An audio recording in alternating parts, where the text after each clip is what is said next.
Dear students, today we will discuss about echolocation in bats. एको जो होती है वो कैसे डेवलप होती है, क्योंकि जो बैट्स होते हैं ये एकोलोकेशन से ही पता करते हैं कि कहाँ पे उनका फूड है, कहाँ पे उनका कोई संभावित जो एनिमी है वो प्रेजेंट है। एकोलोकेशन होता क्या है? एक तरह का ये बायोलॉजिकल सोनर मैकेनिज़्म है। हम कह सकते हैं कि बायोलॉजिकल सोनर बहुत सारी प्रजातियों में डेवलप होता है एनिमल किंगडम में। एकोलोकेशन में हम देखते हैं कि एनिमल जो होते हैं वो अपनी कॉल्स को एमिट करते हैं एनवायरनमेंट में, और एनवायरनमेंट में देने के बाद में वापस से जब वो कॉल वहाँ से टकरा के वापस इनके पास आती है तो ये इसको रिसीव करते हैं, ये इसको सुनते हैं उसको। तो इस तरह से ये जो एको होती है उससे ये लोकेशन पता कर लेते हैं कि कौन सी चीज़ कितनी दूरी पर है और कितने आकार की है।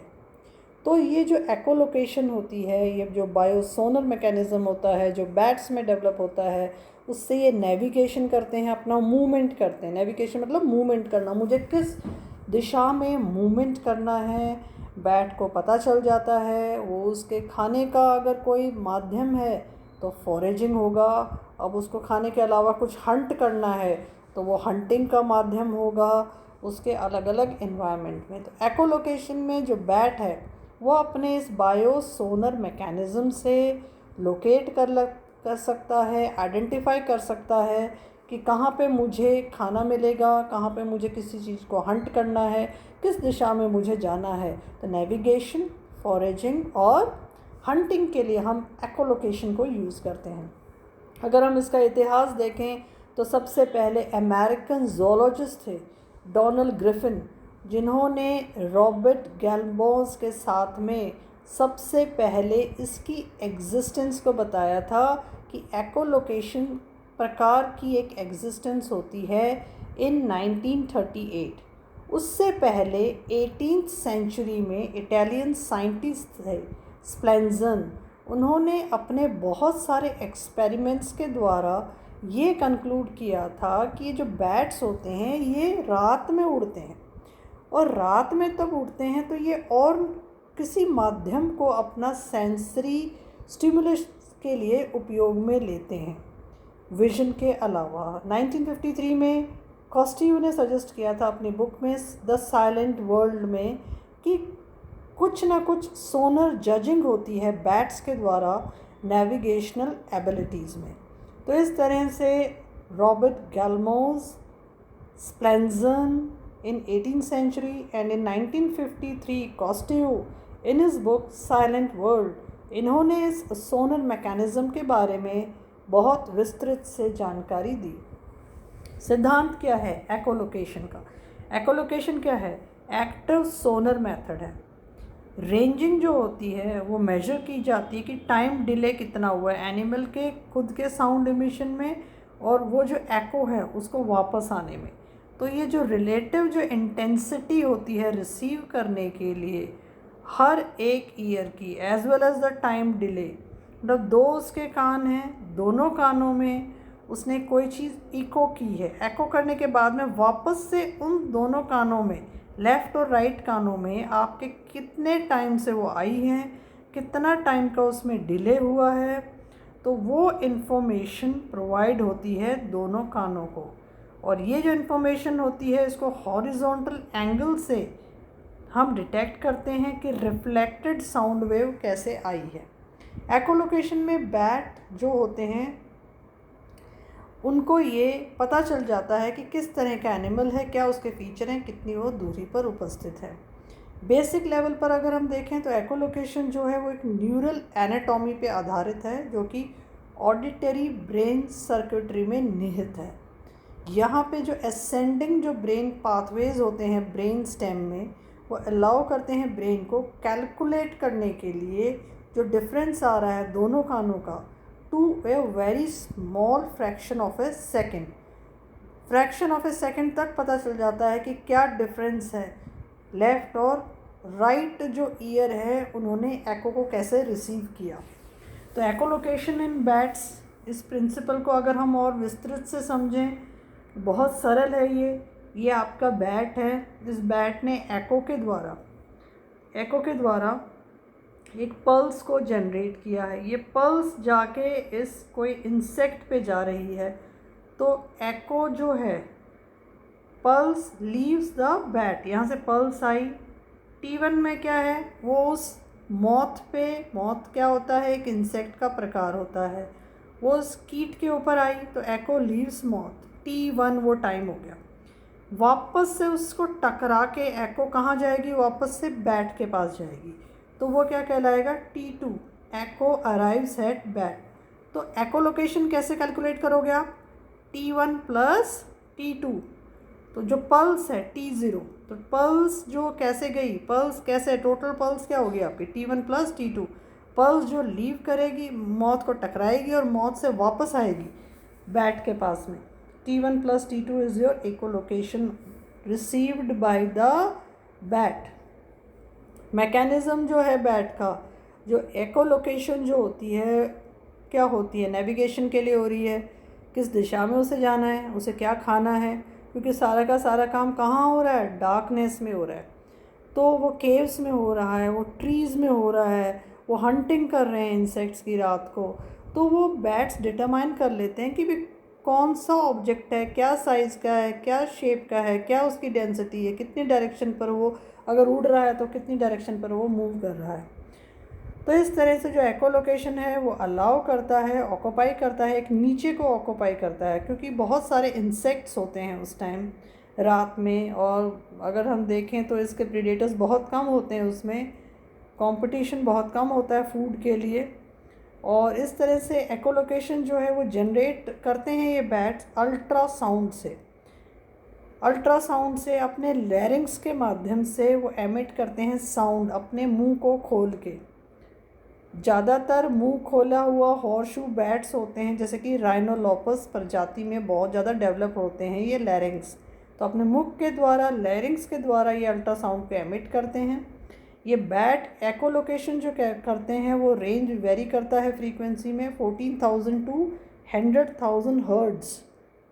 फ्रीक्वेंसी इनकी 14,000 से 11,000 हर्ट्ज़ तक जाती है, उससे भी ऊपर जा सकती है, जो कान हमारे नहीं सुन सकते हैं मनुष्य के कान खाली ध्वनि 20 हर्ट्ज़ से लेकर 20,000 हर्ट्ज़ तक की ही सुन सकते हैं। बैट जो होते हैं वो एस्टिमेट करते हैं एलिवेशन ऑफ टारगेट्स, मतलब वो इंटरप्रीट करते हैं इंटरफेरेंस पैटर्न को, जो कि इकोज से डेवलप हुई है, जो कि उनका एक्सटर्नल ईयर, जो कान जो होता है उसमें जो टारगस होता है, tragus is flap of skin, external जो कान है इसका, उसके ऊपर एक चमड़ी का हिस्सा है, उसको टारगस कहते हैं। वो इंटरप्रीट करता है इसको, एको को, इंटरफेरेंस पैटर्न के द्वारा। तो बैट्स जो हैं वो एको लोकेशन रेंज बनाते हैं, 14 हर्ट्ज़ से 1000 हर्ट्ज़ तक की बनाते हैं। दो तरह के हाइपोथेसिस प्रपोज किए गए कि कैसा इसका एवोल्यूशन हुआ है एको लोकेशन का।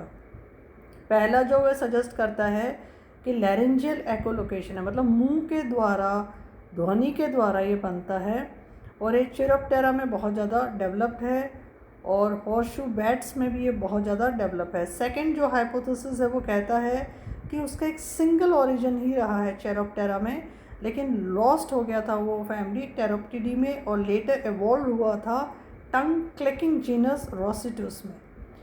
पहला हाइपोथेसिस बताता है कि लैरेंजियल एकोलोकेशन 2 बार उसका एवोल्यूशन हुआ है चिरोप्टेरा में, और वो हुआ है यंगोचिरोप्टेरा में और हॉर्सशू बैट्स में। दूसरा हाइपोथेसिस बताता है कि लैरेंजियल एकोलोकेशन एक ही बार हुआ है, और उसके बाद में वो दूसरी फैमिली में नहीं हुआ था। मैकेनिज़्म क्या होता है, क्या प्रोसेस होता है एकोलोकेशन का। इंडिविजुअल बैट की प्रजाति जो है वो एकोलोकेशन करती है, एक पर्टिकुलर प्रकार की फ्रीक्वेंसी का रेंज बनाएगी, और उसके बाद में हम उसको रिकॉर्ड करते हैं उस कॉल को अल्ट्रासोनिक रिकॉर्डर्स से, जिसको हम कहते हैं बैट डिटेक्टर, जैसे कि रिसर्चर्स करते हैं। नए शोध कार्य में ये पता चला है कि बैट्स कॉल लाइब्रेरीज़ भी विकसित कर दी गई हैं। रात को ये रिकॉर्ड करती हैं कि अलग अलग प्रजाति के जो बैट हैं वो कौन कौन सी ध्वनि को एमिट करते हैं लोकल बैट स्पीशीज़ से, और उनके उस बैट कॉल की वजह से उन प्रजातियों को पहचाना जा चुका है, जिसको हम कहते हैं आइडेंटिफिकेशन। तो इस तरह से एक निर्मित होगी बैट कॉल लाइब्रेरीज़। 1970s में एक और कंट्रोवर्सी रिसर्चर्स के बीच में आई थी कि वो एक प्रोसेस को डेवलप कर रहे थे, जैसे कि रडार सिस्टम में होता है कि कोहेरेंट क्रॉस कोरिलेशन। तो बैट्स भी कुछ ना कुछ उस रडार सिस्टम की तरह ही एक कोहेरेंट क्रॉस कोरिलेशन को डेवलप करते हैं। कोहेरेंस मतलब फेस जो होती है, जो एकोलोकेशन सिग्नल्स में यूज़ की जाती है बैट्स की, वो कोहेरेंस है। क्रॉस कोरिलेशन जो है वो आउटगोइंग सिग्नल है, जिसको कि हम तुलना करते हैं रिटर्निंग एको से रनिंग प्रोसेस में। ठीक है, तो जो रिटर्न होके जो वापस जो आती है उसको हम कहते हैं आपके क्रॉस रिलेशन, और जो सिग्नलिंग फेस जो यूज़ किए जाते हैं बैट्स को, हम उसको कहते हैं कोहेरेंस। तो इस तरह से ये जो मैकेनिज़्म या प्रोसेस है, इसको ये सर्च करते हैं अपने प्रे को, ये साउंड प्रोड्यूस करते हैं पर्टिकुलर फ्रीक्वेंसी का। सर्च जब फेस जब होता है तो जो साउंड एमिशन होता है वो again couple to wing beat, मतलब उस दौरान बैट अपनी जो विंग्स हैं उनको भी घुमाता है, उसकी रेस्पिरेशन की प्रक्रिया भी होती है, और ये जो कपलिंग जो मैकेनिज़्म होता है इसमें कंजर्वेशन ऑफ एनर्जी बहुत ज़्यादा होती है। दूसरा जो हम देखते हैं कि अपने प्रे आइटम का पोटेंशियल प्रे आइटम को उसने पता कर लिया, तो अब जो उसकी जो टर्मिनल जो बज़ होती है वो बहुत ज़्यादा इंक्रीज़ हो जाती है। कम थी पहले, तो सर्च कर रहा था तब तो बहुत कम थी फ्रीक्वेंसी, 10 से 20 ही थी उसकी। अब वो 10 से 20 क्लिक्स पर सेकंड से बढ़कर वो 200 क्लिक्स पर सेकंड हो जाती है, जैसे कि उसको पता चल जाता है कि अब मेरा पोटेंशियल प्रे आइटम वहाँ पे प्रेजेंट है। अब जैसे ही वो अप्रोच करेगा डिटेक्टेड टारगेट को, तो जो ड्यूरेशन होती है वो धीरे धीरे घट जाती है as the energy of the sound. Single echolocation जो कॉल होती है, एक कॉल एक कंटिन्यूस ट्रेस, ये साउंड स्पेक्ट्रोग्राम में हम देखते हैं कि सीरीज़ ऑफ कॉल्स जो कि एक सीक्वेंस में पास करती हैं, 0.2 से 100 मिलीसेकेंड ड्यूरेशन की होती है एक सिंगल एकोलोकेशन। तो आप क्या देख रहे हो, बहुत कम होती है, 0.2 टू 100 मिली सेकेंड्स में एक सिंगल एकोलोकेशन कॉल एक बैट एमिट करता है। In duration of high frequency signals में ये एमिट करता है। ये जो हाई फ्रीक्वेंसी सिग्नल्स में करता है, इसमें कांस्टेंट फ्रीक्वेंसी भी होती है, फ्रीक्वेंसी मॉड्यूलेटेड साउंड्स भी होती हैं। FM जिसको हम कहते हैं फ्रीक्वेंसी मॉड्यूलेटेड साउंड, और CF मतलब कांस्टेंट फ्रीक्वेंसी साउंड। CF जो, या हम उसको कहेंगे कांस्टेंट फ्रीक्वेंसी साउंड या CF कंपोनेंट्स, वो यूज़ किए जाते हैं फॉर प्रे डिटेक्शन और आइडेंटिफिकेशन पर्पस के लिए। और फ्रीक्वेंसी जो मॉड्यूलेटेड या FM जो साउंड होती है उसको यूटिलाइज करते हैं अपडेट करने के लिए डिस्टेंस इन्फॉर्मेशन के लिए। दोनों ही कंपोनेंट CF और FM बैट्स अपने इनर ईयर्स के द्वारा सुनते हैं अल्ट्रासोनिक रेंज में। जो आंतरिक जो कान होता है बैट का, उसमें बेसिलर मेम्ब्रेन होती है कोक्लिया के अंदर, जिसमें first of the specialization coded होते हैं प्रोसेसिंग के लिए, इस एको इन्फॉर्मेशन के लिए। इस हिस्से को हम कहते हैं हाई सेंसिटिव हिस्सा, जो कि specific narrow range of frequency के लिए है, जिसको हम कहते हैं ऑक्यूस्टिक फोविया। तो ऑडिटरी कॉर्टेक्स में होता है बैट्स का, जो कि बहुत बड़ा होता है। तो ऑडिटरी जो कॉर्टेक्स होता है, जो कि कोक्लिया में जो होता है, उससे बैट्स उस चीज़ को सुन पाते हैं जो उन्होंने एमिट की होती है एकोलोकेशन में। तो इस तरह से हम इसका बैट्स का आंतरिक ईयर हम देखें तो कोक्लिया में ही निहित है वो मेनली आपका मेन पोर्शन, जिससे एकोलोकेशन को डिटेक्ट कर सकते हैं। इसलिए एकोलोकेशन जो है एक बहुत इंपॉर्टेंट टूल ये बायोसेंसर के रूप में बैट्स अपना एम्प्लॉय करते हैं। I hope you are able to understand echolocation in bats in a very simplified way.